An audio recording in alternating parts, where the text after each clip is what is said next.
Now, breaking news from WRAL. Coverage you can count on. In the words of Utah's governor, we got him. He says the man who authorities believe shot and killed Charlie Kirk is in custody. When he was apprehended, when he was arrested, the clothing matched the clothing he had on before the shooting here. What led authorities to the suspect? And more breaking news, impassioned statements. A Raleigh police officer who was shot in the face addresses the shooter in court. And unintended target, how a community plans to honor the memory of a beloved principal killed by gunfire. And we're in for a treat this weekend. Beautiful weather both Saturday and Sunday. I'll walk you through the hour-by-hour forecast for both days coming up. And you're looking at the man who state and federal agents say shot and killed conservative activist Charlie Kirk. Authorities arrested 22-year-old Utah resident Tyler Robinson early this morning. A short time ago, the governor of Utah, FBI, and public safety officials shared numerous developments about their 33-hour investigation. Governor Spencer Cox says investigators believe Robinson acted alone and the investigation is ongoing. So what led to the arrest? Authorities say a family member of Robinson reached out to a family friend who then contacted authorities. Cox urged Americans not to lash out at one another. I think we need more moral clarity right now. I hear all the time that words are violence. Words are not violence. Violence is violence. And there is one person responsible for what happened here. And that person is now in custody and will be charged soon and will be held accountable. The governor of Utah was joined at the podium by various local and federal authorities, and he talked about his conversations with Charlie Kirk's family. Ken Smith is in the WRAL Live Center with more on that part of our coverage. Ken. Renee, right now, a trail of evidence led authorities to Robinson as we take a live look at the last known address he had there in Washington County, which is in Washington. It's a community in the southernmost part of Utah. So we talked about that trail of evidence, that rifle, first off, that was found wrapped in a towel in a wooded area near the university. Also, that family connection you just mentioned, Renee, was the real breakthrough in the investigation. The governor says that family friend contacting authorities. And then there were the bullet casings found with that rifle with distinct inscriptions on them. Inscriptions on a fired casing read, "Notices bulges, capital OWO, what's this, question mark." Inscriptions on the 3 unfired casings read, "Hey fascist, exclamation point, catch, exclamation point." Up arrow symbol, right arrow and symbol, and 3 down arrow symbols. A second unfired casing read, "Oh Bella Chow, Bella Chow, Bella Chow, Chow Chow." And that is in reference to an anti-fascist folk song called Bella Ciao. We also want to point out that phrase, "Hey fascist, catch," is actually with the right up arrow, the right arrow, the 3 down arrows, is a video game cheat reference to a video game called Helldivers 2. Governor Spencer also says that Robinson's old roommate actually provided vital digital evidence that eventually led them to Robinson as well. Of course, we will continue to follow this story and bring you any new developments during this new newscast here in WRAL. Ken, thank you. Also new at noon, the North Carolina Young Democrats and Republicans released a statement together in the wake of Kirk's killing. It says our differences of opinion and debate are part of what makes our country strong. Those differences must never turn to violence. Before we are Republicans or Democrats, we are neighbors, friends, and Americans. People shouldn't feel intimidated out of our political process. The statement goes on to read, we have the choice to fan flames or stand up for our common humanity and love for our neighbors by rejecting political violence in all forms. We stand united in choosing the latter, and we'll hope you'll join us. You can listen to this morning's news conference and follow the timeline leading to Tyler Robinson's arrest. It's all on WRAL.com. Search Kirk. And coming up at 12:30, we will discuss imagery trauma and how to talk to your children about the unexpected violence that some witnessed this week on social media.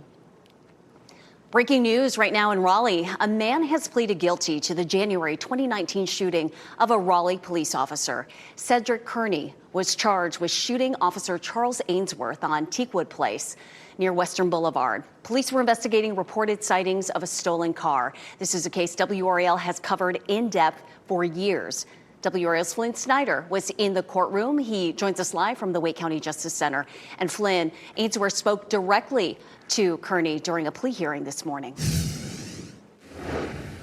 Renee, inside this courtroom, Ainsworth gave an impassioned statement speaking directly to Kearney, saying it's hard to forgive him for the impact this shooting has had on his wife and his family. You almost took away, you almost left her alone in this world. I'm her husband, and you almost deprived her of that. I have 2 children now, 2 children who were born after this. If you had been successful, they would never have existed. You just about killed my entire family on one night. As part of a negotiated plea, Kearney pleaded guilty to 3 charges related to the shooting: attempted murder, assault on a law enforcement officer with a firearm, and larceny of a firearm. A judge sentenced Kearney to a range of 10 to 14 years behind bars. Ainsworth's wife, one of his children, and several Raleigh police officers filled the courtroom. This case has been delayed for years over questions about Kearney's mental ability. Today, Kearney's lawyer revealed that a hospital recently ruled that Kearney was mentally capable to proceed. The sentencing on the state charges comes after Kearney has already pleaded guilty to and been sentenced for federal charges, some of which stem from the shooting of Ainsworth. Kearney's attorney says that his client takes responsibility for what happened, and Kearney was ordered to continue mental health treatment while in custody. For his part, Ainsworth has retired from police work, is now a prosecutor out of state. Recounting this shooting so many years later in the courtroom today, he said, "I have no idea how I am still alive." Flynn Snyder, WRAL News, live in Raleigh. His life and his family's lives forever changed by that. Warmer temperatures and more sunshine is expected this weekend. Meteorologist Amy Wilmoth is here now to show us the hour-by-hour forecast for Saturday and Sunday. It looks really nice, Amy. It really does. We're in for a great treat this weekend, all because of our next weather maker, which is an area of high pressure over the northeastern part of the country. With high pressure, you have sinking air, very quiet weather, and that's what we'll have for the upcoming weekend. So it stays dry both days, which is great news. A little bit of cloud cover over downtown Raleigh, but still a beautiful start to the weekend today. Temperatures will climb into the low 80s this afternoon. Low humidity, just very nice weather. Friday night football, it looks great for those games. Your weekend planner, partly cloudy Saturday, a high temperature of 80. The humidity stays low, and then mostly sunny, a little bit more bright of a day on Sunday, but then a little bit warmer with a high of 84. So hour by hour Saturday, it is a beautiful day. Temperatures below normal. We'll have mostly sunny to partly cloudy skies with high temperatures close to 80 degrees. And then Sunday, just a little bit warmer. We'll have mostly sunny skies and a high temperature of 84. And the humidity stays low Sunday as well. So both days this weekend, fabulous for any outdoor plans that you have. Now, we do need some rain. We do have that chance as we head into next week. We're watching for the potential for a low to develop off the coast, kind of similar to what we had earlier this week, and that will bring us some rain. I'll talk about the timing for those rain chances coming up in just a little bit. Amy, thanks. Today, a community in mourning. Wake Forest High School families will honor the football coach's late wife at tonight's game. Former Rollsville principal Erica Lewis died this week after being injured in a shooting. WRAL's Sean Gallagher is at Wakefield High School, where her husband's football team will play tonight.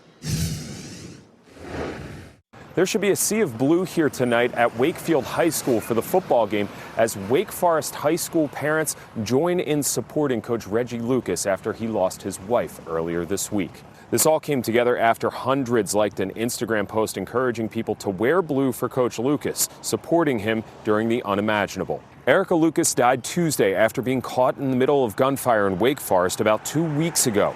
Investigators say she was not the intended target of that shooting. Lucas was the former principal at Rollsville High School, a career educator and passionate about impacting the youth and lifting up her community. It's qualities like that, her former colleagues say, will be greatly missed. She really strive to pass that energy and effort on to every single student that she met. She never let a student leave her presence without understanding that they have the capability of doing anything that they wanted or dreamed to do. And I think that's what really I find remarkable about Erica and about her career, and I think what made her an outstanding educator and outstanding person. Now, 2 people are charged in the shooting, 18-year-old Dexter Mills and his 16-year-old cousin. Mills facing a first-degree murder charge. Tonight, Wake Forest will look to get its first win of the season with all of those fans here in support of Lucas physically, and also they're trying to support him financially. The Booster Club created a donation to try to help the family through this troubling time. In Raleigh, Sean Gallagher, WRAL News. Colorado authorities say a 16-year-old who shot 2 students and then himself showed an interest in mass shooters and had adopted white supremacist views. Police say Desmond Hawley reloaded as he shot out windows and at lockers.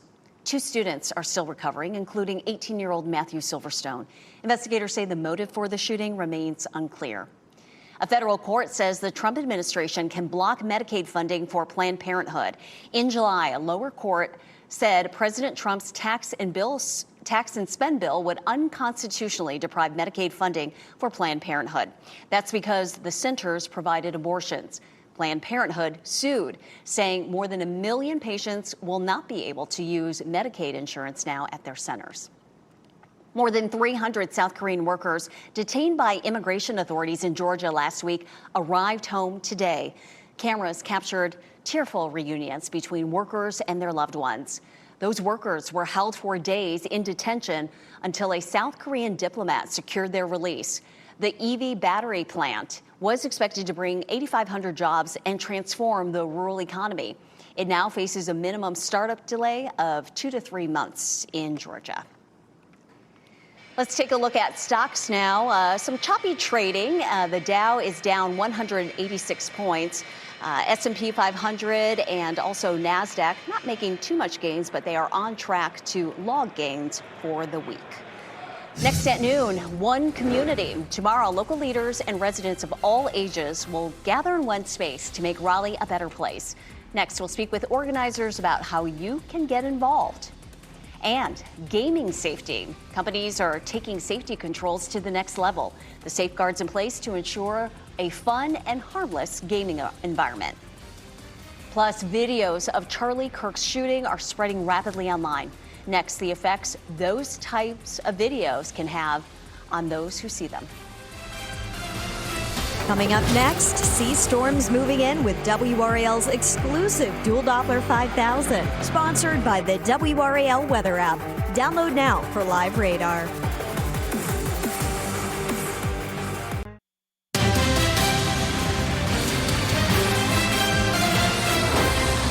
Tomorrow, the City of Raleigh's Community Engagement Department will hold its 2nd annual Engage Raleigh Expo. It will be over at the McKimmon Center. The event brings together residents, nonprofits, businesses, and governments all in one space.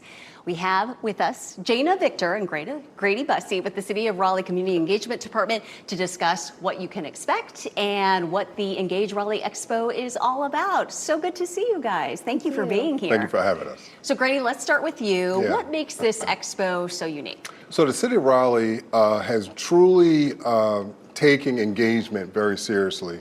And one of the realities is that we try to find new and improved ways to engage our public. And so this Raleigh Expo actually does that. It brings in both public and private sector entities to put in one room where good people can learn about all the things that are happening, as well as it's innovative. And so we have the opportunity where we have both our young people as well as our seniors working together to actually create a community art project. Oh, okay, and Jana, tell us about that community art project and how something like that comes together from this. Absolutely. So it's going to be kind of a two-prong approach. So we are doing this community art project by also collecting data. So there's going to be it's going to be a bead storytelling activity. The various beads will represent what is important to you as a Raleigh resident, what makes you happy as a Raleigh resident. And in the end, each bead will represent one of those items that you pick. And in the end, we'll have a really great visual visual and art to showcase, to see what is important to Raleigh. So it'll be just a very unique way for us to also collect data. So is this the first year that you had a community art project from the Engage Expo? Correct. Okay, yes, all and right. this was our way also of getting the youth more involved as well. Obviously, anybody can participate. From your 3-year-old can collect beads and tell us what makes them happy to your 88-year-old. So we're trying to get the whole community together, especially because in line with our theme this year, which is one community, many generations. All right, and talk a little bit more about that. Yeah. One community. So one of the realities, again, is that we recognize what makes Raleigh amazing is its people. And so the concept is that we want to bring people in the room that may not normally be in the same room on a normal basis. So we get a chance to be able to bring people in, get young people to speak with our seniors learn from our young people, and it creates this holistic approach of community. And so we're grateful and excited that we're going to be at the McKinley Center tomorrow, and we're really going to showcase what community and what good people look like all in the same room. All right. And this is all happening tomorrow at the McKinley Center. All ages, bring the family. How can people get more information on this?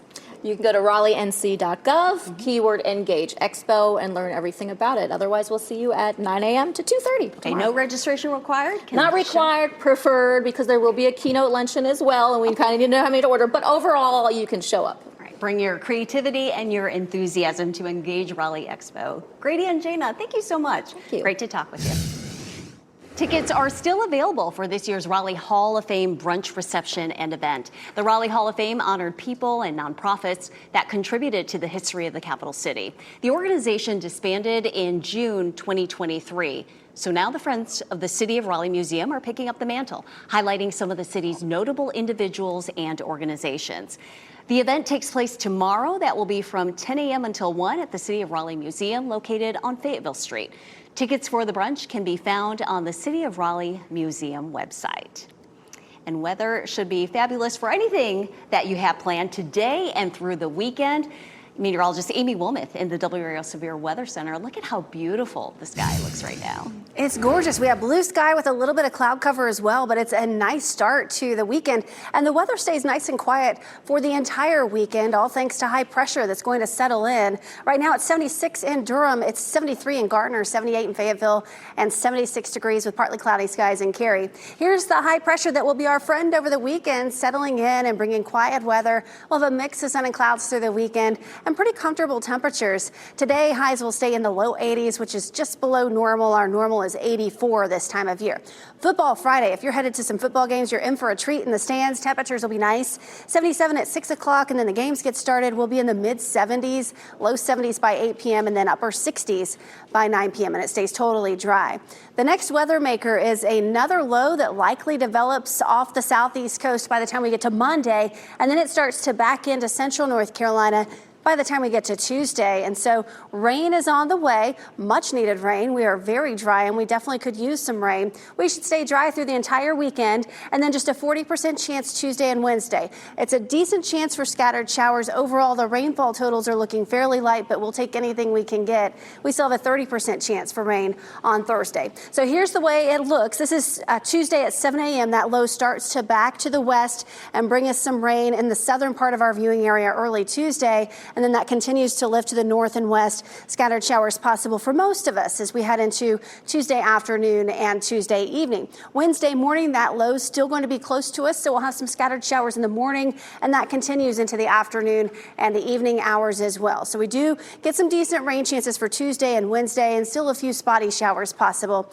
into Thursday. Not a lot of rain, and the closer you get to the coast, the closer you get to that area of low pressure, the higher your rain will likely be, anywhere from a quarter to half an inch for the eastern and southeastern part of our viewing area. Some higher totals along the coast, around a tenth of an inch possible in and around the triangle as that low starts to make its way toward our area. Saturday looks good from the mountains to the coast. The mountains starts with a little bit of fog, but they'll wind up with some sun, and temperatures stay comfortable for the entire state on Saturday.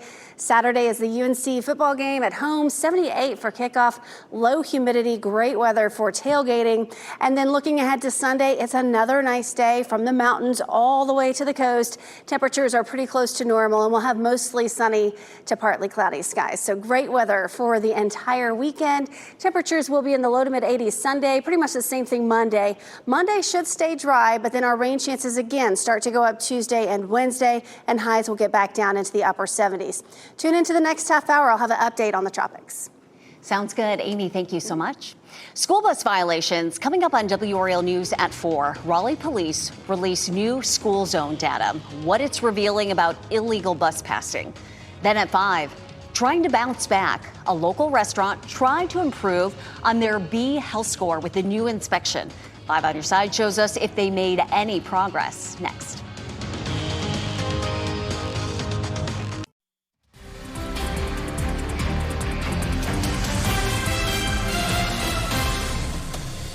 Video game companies are taking safety controls to the next level. Colonel Scott explains how they're working to make sure all players, especially the younger ones, are safe on their consoles.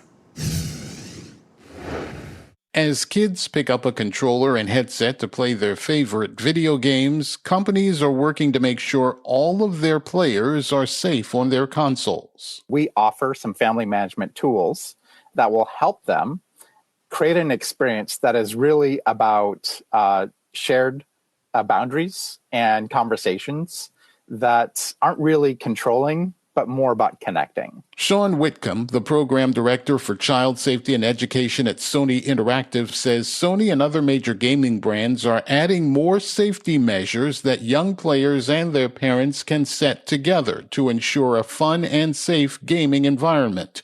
The features are meant to give families full control on what is and isn't shared online, while also letting young gamers enjoy their favorite titles. We're making it easier for this to be a safe experience that everyone is comfortable with. Along with setting up controls with your kids, Whitcomb says the best way to understand what they are playing is to get in the game with them. Maybe pick up the controller and play with them too. That's probably one of the easiest ways to understand what your child is experiencing. And when it comes to who your kids are playing with, Whitcomb says parents should treat the digital world similar to the playground, and maintaining a connection with your kids is the most important factor. It's more like, well, who is this person? How old are they? Where do they live? And why do you want to spend more time playing with them? So it's just a conversation that I really recommend parents have with their children. That was Colonel Scott reporting. Parents can also encourage better habits away from the TV screen by allowing more game time as a reward for doing chores around the house. Shooting suspect in custody. We will hear more from Utah's governor on the arrest of the man authorities say killed Charlie Kirk. And addressing traumatic video. Images of Kirk's shooting appeared without warning on many social media sites. Coming up, experts share ways to manage your emotions. Here's a look at the winning lottery numbers.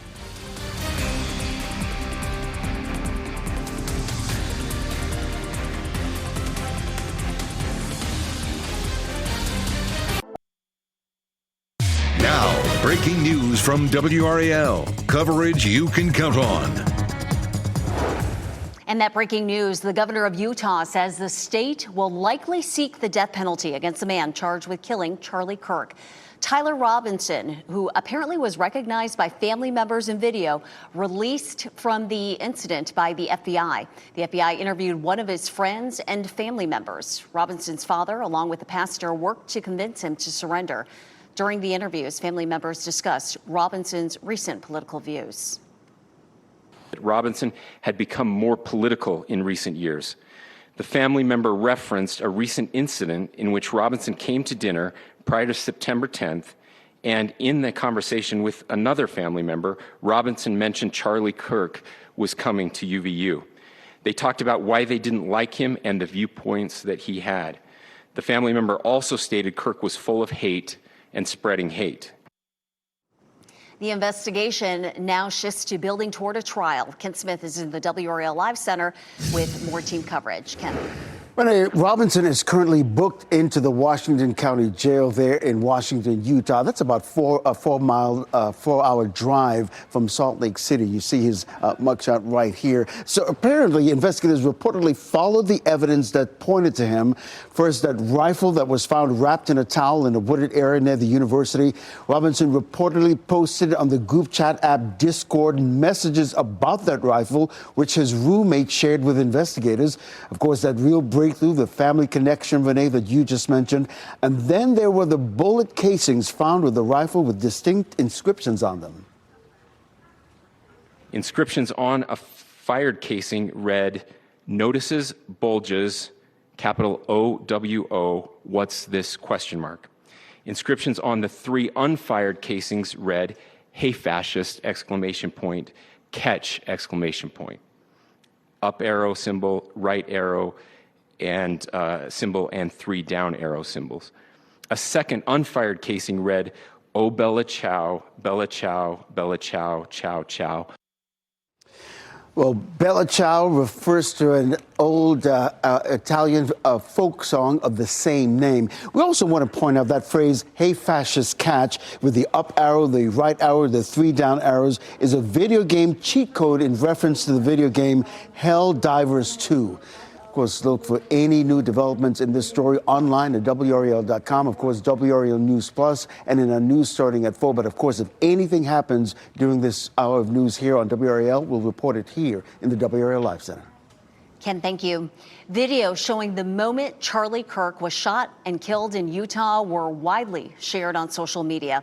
Those videos are violent and disturbing, especially for those who are not expecting to see such content in their social media feeds. Nicole Herzog spoke to a trauma expert about the effects those types of videos can have on people who view them, including children.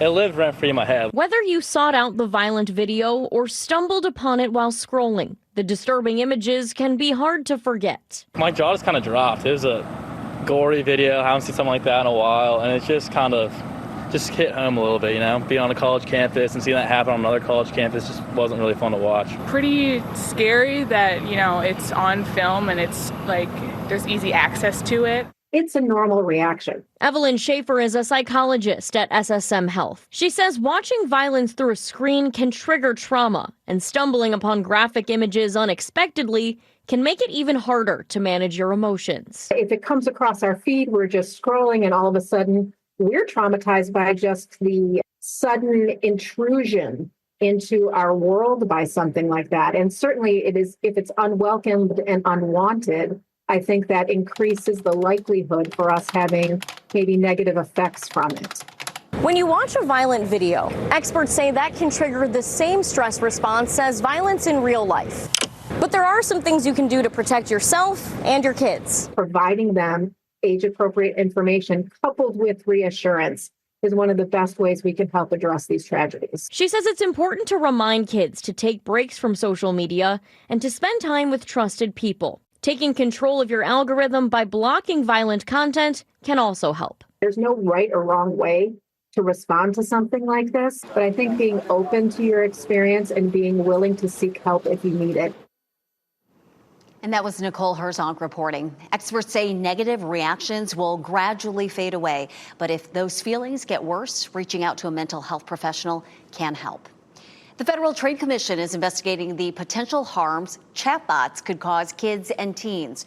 The case involves 7 tech companies. The FTC wants information about how the films measure the impacts of their chatbots on young users and how they protect against and alert parents to potential risks. The Justice Department is suing Uber for allegedly discriminating against disabled riders. The complaint says drivers routinely refuse to serve people with disabilities.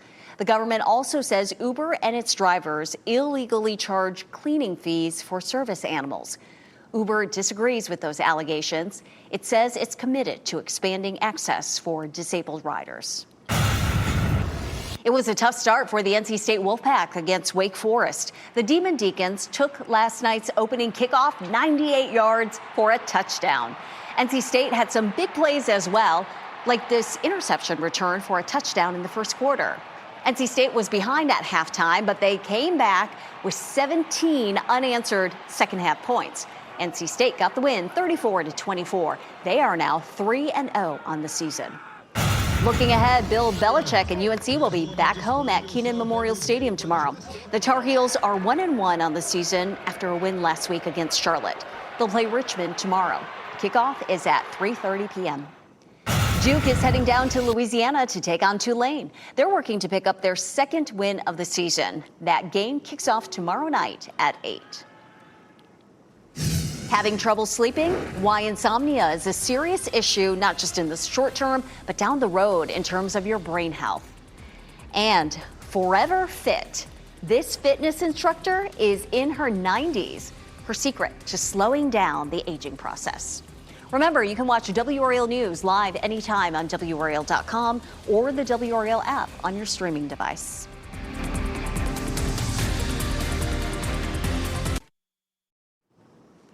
Trouble sleeping could mean more than just feeling tired the next day. It may raise your risk of dementia later in life. Researchers say people with insomnia faced a 40% higher chance of cognitive decline. Those who improved their sleep, though, with medication or lifestyle changes, did not see the same risks. Doctors say good rest is essential for memory, emotional health, and even clearing out brain waste linked to Alzheimer's disease. Older adults who lose a significant amount of weight or vary from year to year could be pushing themselves into faster loss of cognitive abilities. A research team at Penn State found that older adults that had the smallest weight fluctuations over an 11-year period also had the least cognitive decline. Those with the greatest shifts had 2 to 4 times as much mental impairments. Don't take our word for it. A 94-year-old fitness instructor is proof that you can stay fit at any age.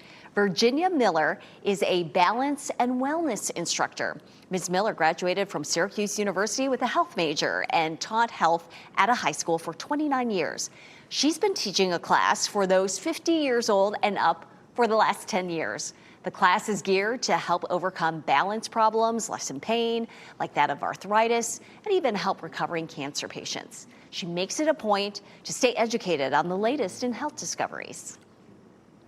Lifting weights preserves your brain from aging. It stops the aging process, or at least slows it down. And this is very new information. So grab those dumbbells. The class lasts for an hour every Tuesday morning, and Virginia plans to keep teaching as long as she can. Short and sweet, the motivation to keep this year's Emmy Awards on schedule. Also, skipping the mainland. American fans will have to book a flight to see Grammy Award-winning entertainer Bad Bunny. Why he opted not to book dates in other U.S. cities.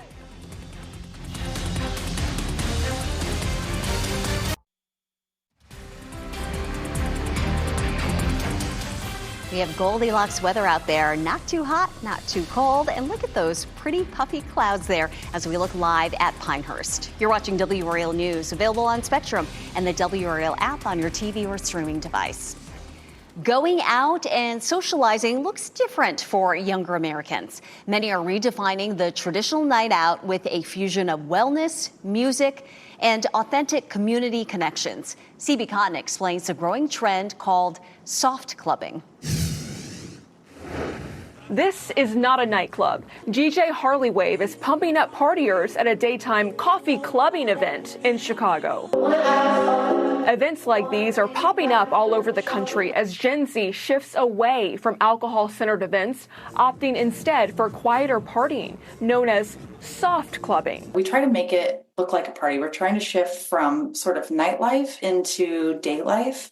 There are so many opportunities to connect with people that aren't just drinking. Hannah Air co-founded Savannah Ice Tub Club, hosting events featuring an hour-long yoga class, followed by an ice tub plunge and sauna session. The concept born from a desire to connect with people in a healthy, mindful way. Offering a space for people to be able to show up, to be able to meet new people that are like-minded. And it just grew into sort of this larger thing that's a part of this larger trend. trend towards sobriety and wellness. AIR says the roughly 100 to 150 brave participants get a lot of health benefits from dipping in ice baths, especially if you can submerge yourself in the icy waters for 2.5 minutes. It's good for your inflammation, it's good for your circulation. The ones that I have seen personally that keep me coming back have been all mental health benefits. Prioritizing mental health, better sleep, and physical fitness. Data shows 61% of Gen Zers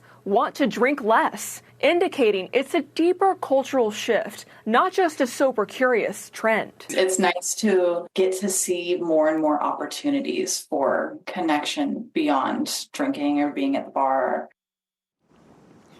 Shifting nightlife to day life. Event ticketing site Eventbrite has seen a 92% increase in sober gatherings.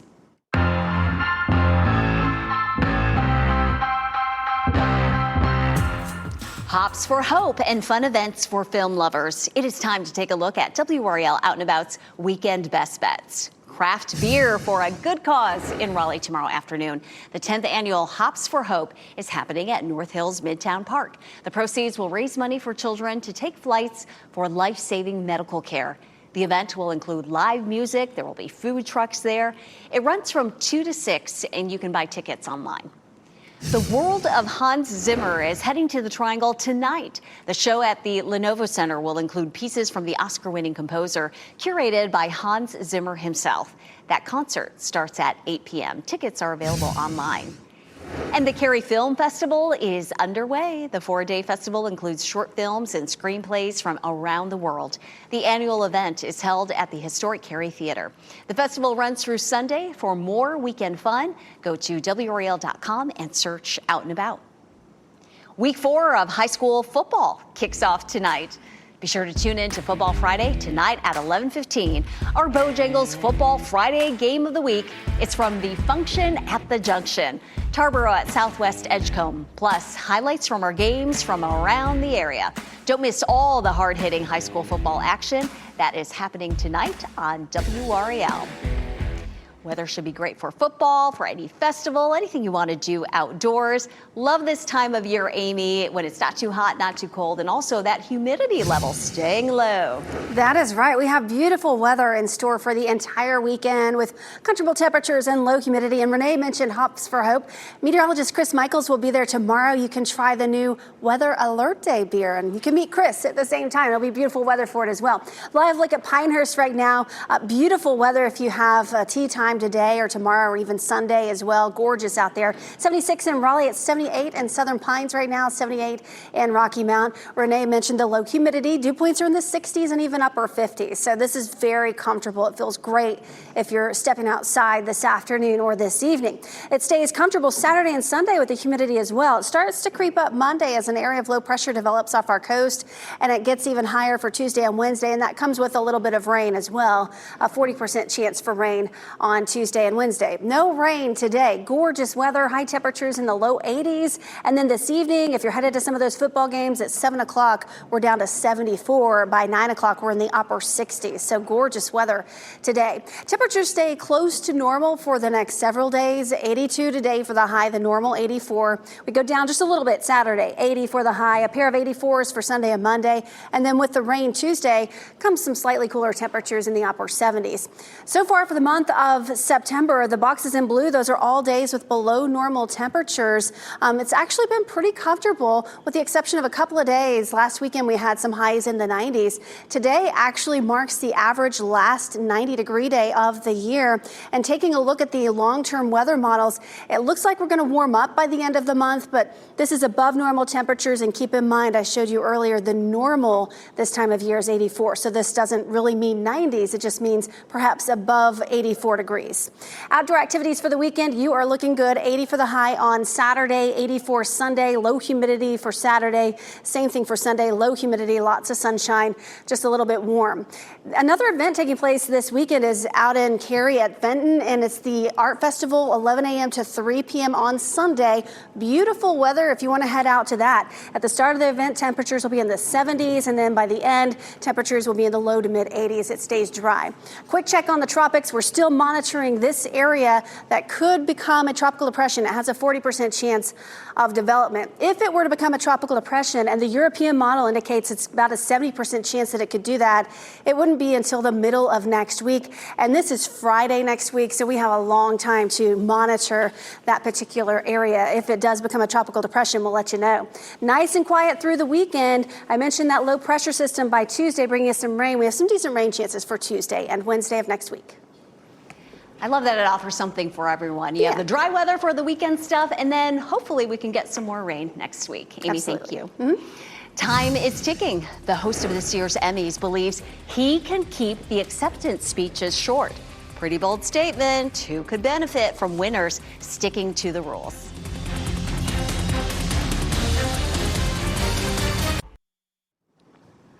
As we wrap things up, here's a look at a few of the headlines we're following today. The man accused of killing Charlie Kirk is in custody. 22-year-old Tyler Robinson is being held in a Utah County jail, expected to face several charges, including aggravated murder. Investigators say the casings found with high-profile rifle used in the shooting had inscriptions reading, "Hey fascist, catch." Officials believe Robinson acted alone. The state plans to seek the death penalty against him. A man will spend at least 10 years in prison for shooting a Raleigh police officer in the face. Today, Cedric Kearney pleaded guilty to 3 charges: attempted murder, assault on a law enforcement officer with a firearm, and larceny of a firearm. Kearney shot Officer Charlie Ainsworth in 2019 while police investigated reported sightings of a stolen car near Western Boulevard. In court, Ainsworth spoke directly to Kearney. Find more on this story on WRAL.com. Tonight, the Wake Forest High School community is coming together to honor the wife of the football team's coach. Families are planning to wear blue at tonight's game to show their support. Former Rollsville principal Erica Lucas died this week after she was shot in Wake Forest last month.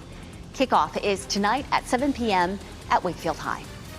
Puerto Rican entertainer Bad Bunny says he did not include the mainland in his concert tour because of potential ICE raids. Bad Bunny has been critical of ICE operations, which haven't intensified under the Trump administration. The musician kicked off his concert tour with a 2-month residency in San Juan. Bad Bunny is taking his concert tour on the road with stops in Latin America, Europe, and Australia. This Sunday, the 77th Primetime Emmy Awards will honor the best in American primetime television programming. And the host, comedian Nate Bargatze, says he's figured out how to keep the speeches short. Bargatze is making a $100,000 donation to the Boys and Girls Club of America. So here's how it works. Every Emmy winner gets 45 seconds to make their speech at the podium. And each second they run over their time limit, $1,000 will be docked from the comedian's charitable donation. We will see if it works. Our pet of the day comes to us today from the SPCA of Wake County. Panini is a 5-year-old spayed female short-hair cat. She's very sweet, laid back, loves to birdwatch, sleep, and eat. And even though she's very sweet, she's also very shy and stressed in the shelter environment. So if you're interested in adopting Panini or any pet, contact the SPCA of Wake County. Non-refundable travel, hotels and airlines are putting more rules in place. Today at 4, how you can make sure you don't lose money during your next trip. NBC News Daily is next on WRAL, your next local news update in 30 minutes. Have a wonderful weekend. Keep watching WRAL News over the air Channel 34 and Spectrum Channel 1257.